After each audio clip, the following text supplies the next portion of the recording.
Hi, my name is Shelomo Solson, founder of Purpose Creates Impact, host of the Teenage Impact podcast, where you will find inspiration to get over your struggles as a teenage kid.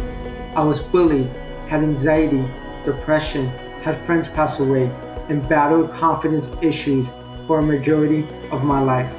Whether you have the same issues as me, feel lonely, face challenges in your home or in school, I'm going to be interviewing people who overcame these struggles and provide you with tips on how you can overcome yours.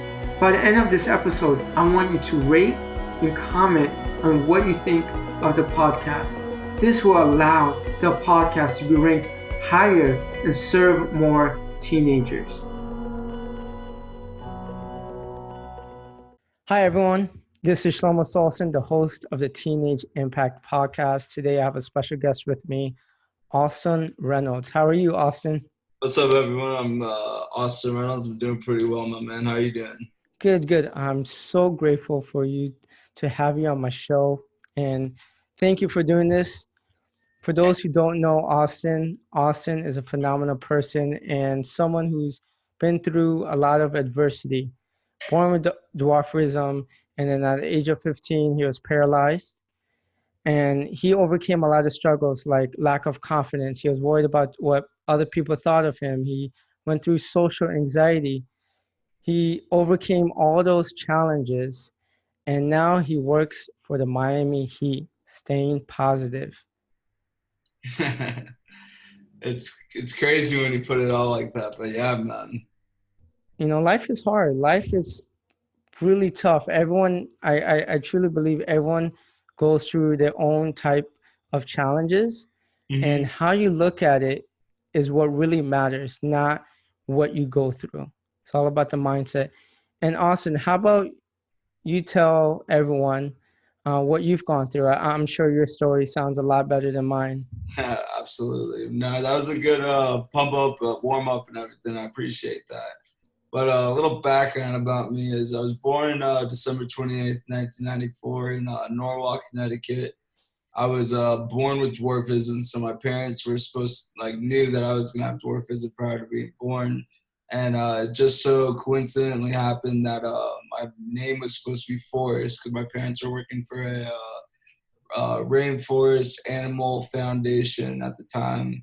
And then they found out I was going to have dwarfism. And then probably about 5 weeks before I was born, Forrest Gump came out, and he had special needs in the movie, so they pulled that name out because they thought I was going to be bullied. But now looking back on it, I think it's a pretty reflective of who I am, that Forrest Gump and I had in common that we've been dealt a weird hand, but at the end of the day, we just make the best of it. So pretty much up until the age of 15, I was in and out of doctors' offices. I had a bunch of surgeries up in Baltimore, which is about a 2.5-hour flight. I was raised in South Florida. And after living in South Florida and going up and down to Baltimore, it was a lot. But up at the age of 15, I think I could say I went through about 15 surgeries. Wow. Yeah, and that was it was pretty extensive. One of the surgeries took 14 hours, so it was pretty gruesome stuff, all the way from leg straightening to decompression of my spine. So that was one thing about me. I always had medical problems, but not in the bad way. It didn't hold me back. I played a lot of sports. I'm a sports junkie. I grew up watching sports. I love playing them. Basketball, right? You like basketball? Basketball is pretty much my life, and I eat, breathe, sleep in it, and I actually now work for it. So it's honestly a full circle.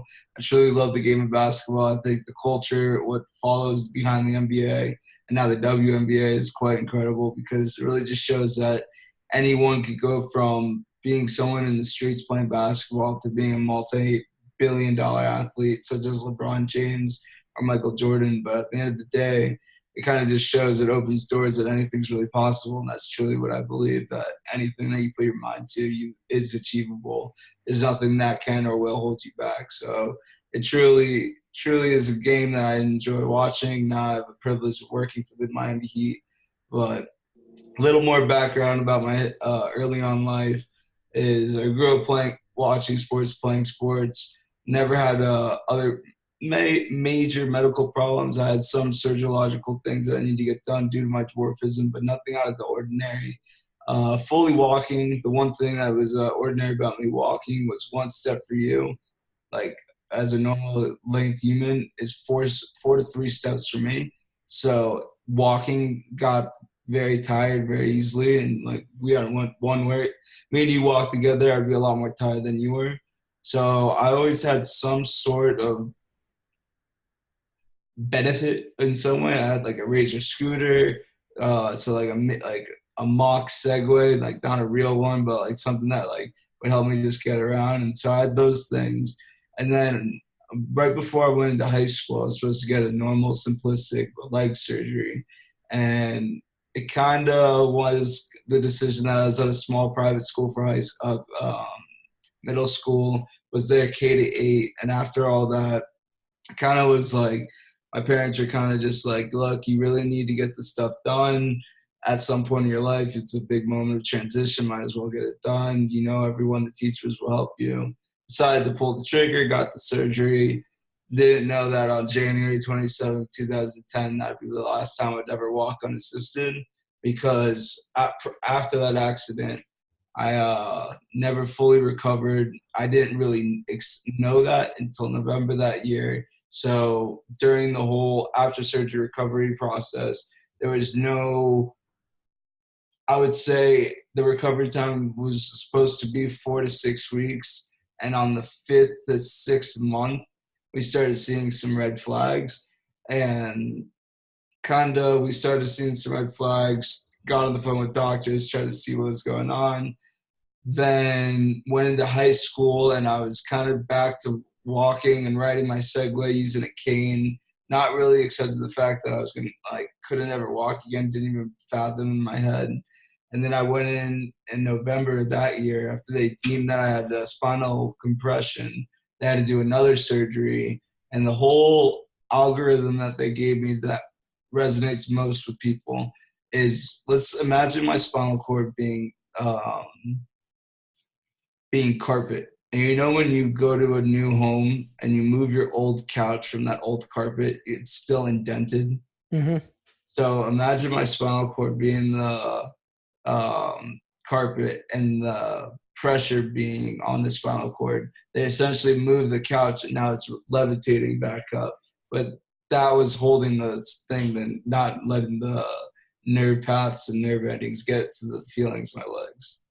Wow, that's crazy. And while all these surgeries are happening, what's going through your mind? Honestly, what was going through my mind at the time was like, what the hell? Like, why me? Why is this happening? Like, I've already was dealt the wrong hand. Why is this happening to me now? This is probably one of the most crucial points in my life, was middle school to high school, trying to fit in, seeing everything. But I was very down. I wouldn't say I was really depressed. I was just upset. But I always knew at the end of the day that things will get better, and never really accepted anything. I was lucky to have a good core group of friends around me that went to the same middle school as high school as I. And other than that, it was very mentally challenging, but I was dealt this card my whole life, and I had to learn the fact that things don't always go your way. I've always been known to be over prepared for things, because I always have to expect the unexpected in my situation in life. So kind of I had a good head on my shoulders, but there was definitely some bad days but good days. And nowadays there's a lot of teens going through mental health struggles, and it seems that suicide is an option for a lot of people. Did you ever think about suicide? Luckily, I'm a man of faith, and I would never even want to put anyone else through that situation because of my mistakes. I've come to realize that life is difficult in itself, but nothing's more difficult than losing someone. I never experienced someone close to me, but there's definitely been a lot of friends of mine that have seen death affect them. And honestly, life is very tough. Life is very difficult. But even in the worst days, if you could turn on a light, if you have clothes on your body, you're richer than someone else. And being in and out of the hospital, I've seen kids go from walking in there to my hospital roommate never being able to sit or talk again, his parents like crying. So anytime I was very weak or felt vulnerable or why me and felt petty, I thought of people that had it worse than I, and thought of, instead of why us, what can we do to prevent this, or what can we do to make each other happy? How can we do things to better each other?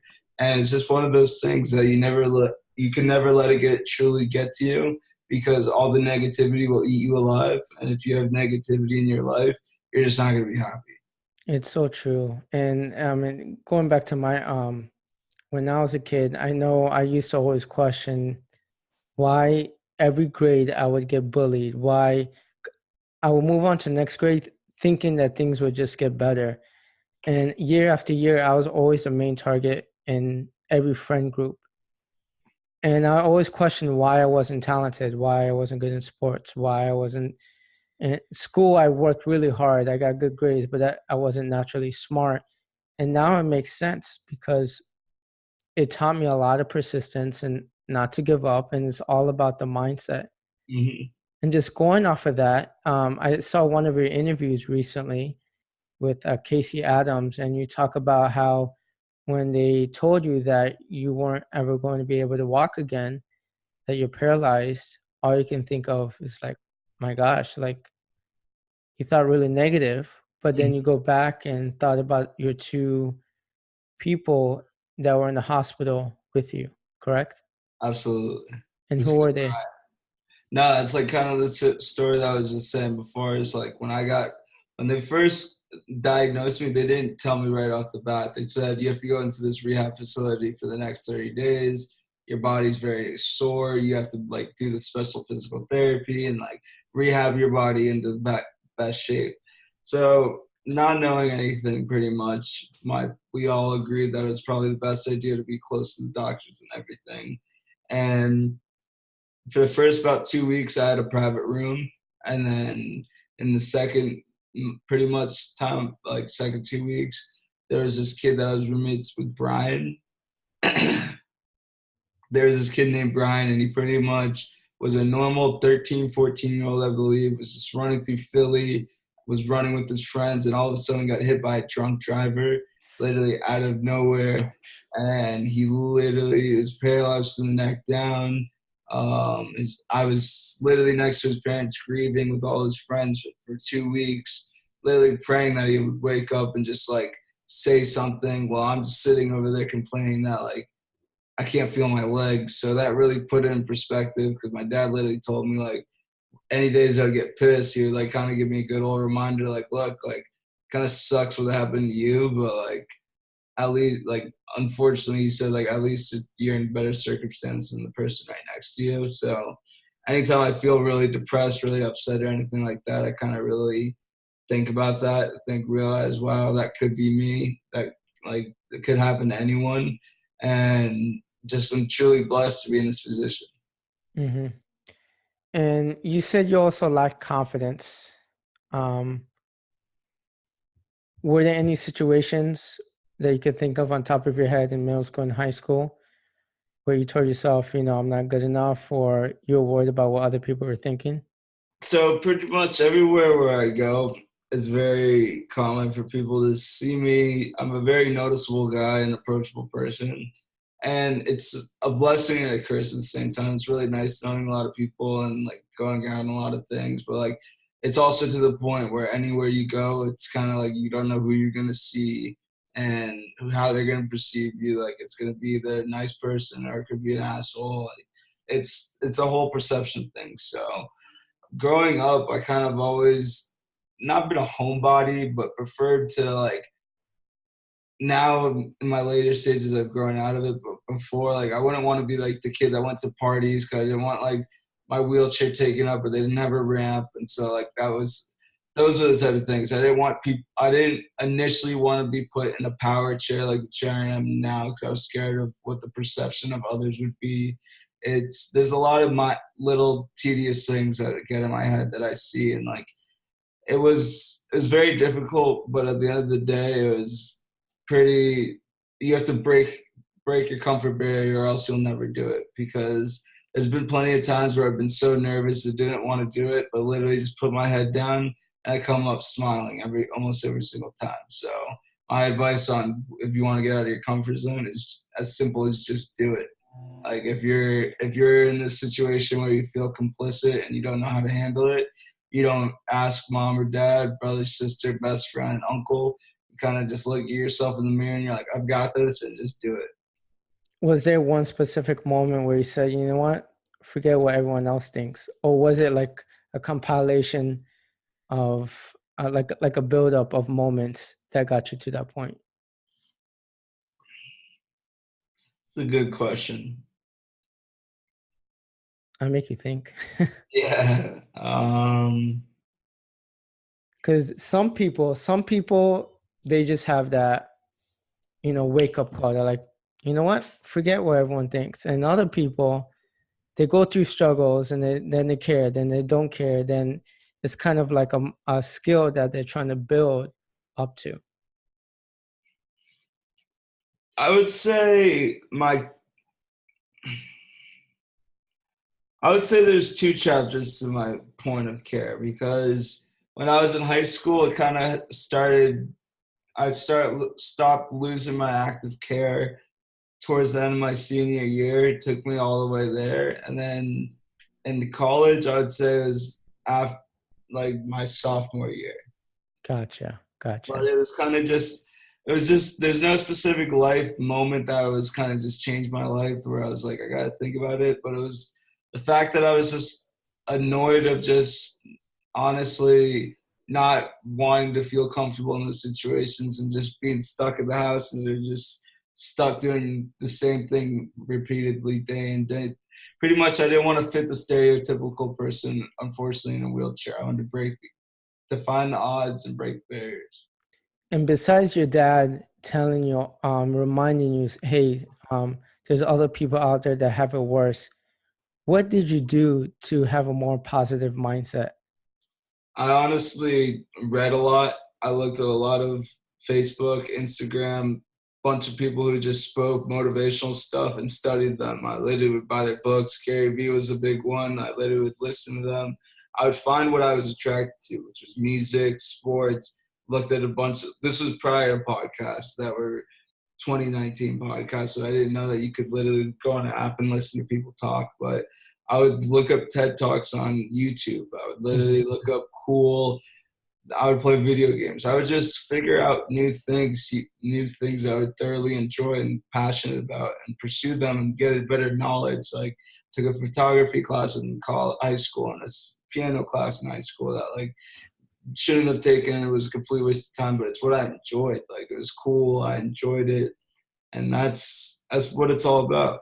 What are some of your favorite videos? Movies or games? No, videos. Like motivational videos.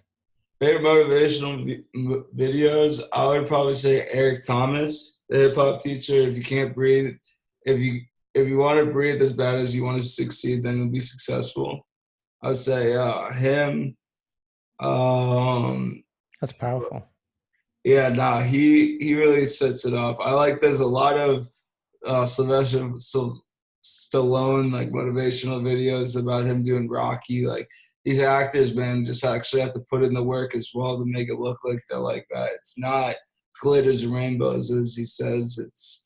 It's really cool. So I like going back. I like using music, listening to music and listening to the words instead of just like putting an impact to the words. And it's truly inspiring listening to some of these people saying some things and depicting it. So it's about constantly surrounding yourself with positivity, reading, playing video games, listening to music, and listening to these different motivational videos. Anything else that you do? I'm honestly socialized. Whether it's calling people, hanging out with people, walking around on the street, I always have a smile on my face. I always say hello. I always make it approachable because A, you never know who you're going to meet. B, it doesn't hurt. Just make someone's day. A smile can go an extra long way. You never know if someone's cousin just won the lottery or someone's uncle just died. Regardless, you smile. And it truly can leave an impact on the stranger's day. So anytime I'm out, I strive to have a smile on my face. And other than that, it's just kind of one of those things where you really just have to be truly comfortable where you are in life. You can't let anything define who you are. It's one of those mental blocks. So you can't understand that if these people are talking smack about you, you have to literally let it go in one ear and out the other. Otherwise, it's going to eat you alive and you'll never truly be happy. Strong rule to live by. Smile and just keep going. Exactly. You can't fail with a smile, I believe. And what tips do you have for people who are going through some similar struggles as you? My number one piece of advice would be don't listen to people that say you can't do something. As corny as that could be, I truly mean it. There's been a lot of times I've been told, look, you can't go there because you have to get on a plane, rent a car. If you want something to happen, you have to put in a lot of work, but it will be made happen. Like, there's nothing in this world that can't happen without the power of will and without the power of money. And I know money isn't convenient for everyone, but what is convenient is there's plenty of websites like GoFundMe and places like that you can put your dream on paper. And if you truly are passionate about it, that will be contagious to others. People will understand what is happening, what is truly believable and everything. So I believe that there's just a lot of ways to help people in this world. And what are your goals now? My goal is to pretty much establish myself living in Miami. I've been here for about 1 year, and I've done pretty well for myself. But I finally just got a job. This Miami Heat season's about to come into play. This is a true dream of mine. I've been dreaming about working for the Miami Heat since 2001. It's pretty much a dream come true, and I can't really believe it, but it actually happened.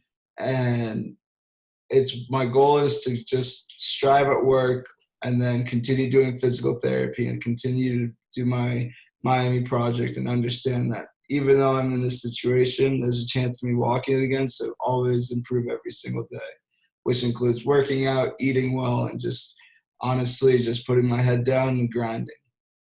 Awesome. And you're also building an Instagram influence. What made you, was it something that happened accidentally? Or Yes and no. So all throughout, after I got in this injury, I didn't have Facebook. I didn't have Instagram. I didn't have Snapchat. And Facebook was back when it was Facebook was in its peak. And I used to post pictures of my recovery status of like the timeline and of how I'm doing and like pictures of me standing. And I grew a following. I started growing likes, comments of family, friends from a whole bunch of people. And I did that for about 8 years, back from like 2010 till about now. And I didn't really comprehend what my story meant to others because I was living it, and neither did my inner circle of my parents and my good friends. But as I developed and as I grew, as from high school to college and just everything was developing, I really literally would get stopped and be like, wow, you're very inspirational. You should think of doing this. I was at a seminar in my sophomore year in high school, and this public speaker promoter came up to me. He's like, look, like you told your story very well. I think you should seriously consider public speaking and telling your story in the near future because you truly have an impact. And that was the first time I truly understood, not that I could get paid, not that it was like the money thing, but like that someone at that level is interested in hearing what I would have to say and doing that it's not just fake love from the family and friends. It's actually true what they're saying. And it really opened my eyes of like, wow, let's try to 10x this thing and see where it goes. That's amazing, man. Any other tips you have for people who are trying to achieve the goals like you? I would literally tell anyone that feel free to contact me if you're going through anything. If my biggest thing is if you're going through something and it's literally feels like the weight of your world on your shoulders, you have to look at that, squat your legs, and brush it off and jump it off. Because at the end of the day, you create your own legacy. Everyone has a great story. I actually read something very interesting yesterday that I want to say, because this hit home. Spend some time appreciating everything bad that's happened in your life. Nobody ever claps in the middle of the movie. Your story isn't over yet. When it's all said and done, everyone will clap because of the scenes you are living today. Appreciate the struggles. It's perfectly designed to be an Academy Award winning film in your life. And that really resonated at home to me, because it literally made me realize that if a movie were to have all good things, it would probably get a -50 on Rotten Tomatoes. Mm-hmm. But a story is all about the build-up, the climax, the happy ending, and everything. And at the end of the day, everyone should look at their middle little obstacle that is happening and understand that this is supposed to happen. Not get frustrated, not to get understand that everyone has obstacles. And every day that something's new, you can't let it face you. You can't let it take you down, because if you let it take you down, it's just letting your emotions win, and every human's stronger. Yeah, my mom and grandfather used to have a saying in Hindi or Marathi, "Je hota achhe ke liye hota hai." I think I'm saying it right. It means whatever happens, happens for a reason. That was awesome. Anyways, appreciate it, brother. Where can my people find you? So I'm on Facebook, Instagram. My Instagram is Austin X Reynolds. I'm building a podcast right now. Will be coming shortly. I'm liking it. I would love to get you as a guest on there as well. But other than Instagram, I've got Twitter, Austin X Reynolds, and that's about it. Awesome. And for anyone tuning in for the first time, if you haven't done so, if you're on iTunes, go ahead, rate and review and subscribe. Trying to influence as many teens as possible and inspiring them to overcome their struggles. Absolutely, my man. Hey, thank you so much for having me. Peace. Peace.